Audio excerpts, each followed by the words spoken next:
السلام علیکم ورحمۃ اللہ۔ مومن کا ہتھیار سلسلہ وار دعاؤں کے سلسلے میں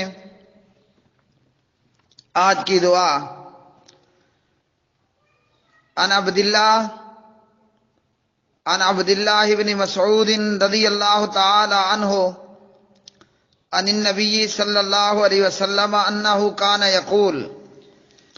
صحیح مسلم کتاب و ذکر و دعا، راوی روایت جناب حضرت عبداللہ ابن مسعود رضی اللہ تعالی عنہ کہتے ہیں کہ پیارے نبی علیہ الصلوۃ والسلام یہ کہا کرتے تھے، یعنی یہ دعا کیا کرتے تھے: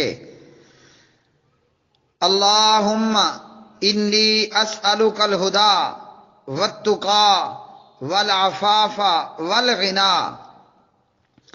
اے اللہ، میں تجھ سے ہدایت کا سوال کرتا ہوں، تقوی کا سوال کرتا ہوں، پاک دامنی کا سوال کرتا ہوں، اور غنا کا سوال کرتا ہوں، یعنی دل کے غنی ہو جانے، دل کے غنا کا سوال کرتا ہوں۔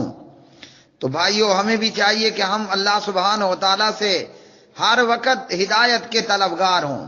ہدایت موجود ہے تو اللہ تعالیٰ ہمیں ہدایت پر قائم دائم اور سلامت رکھے، اور ہدایت پر ہی ہمارا خاتمہ ہو۔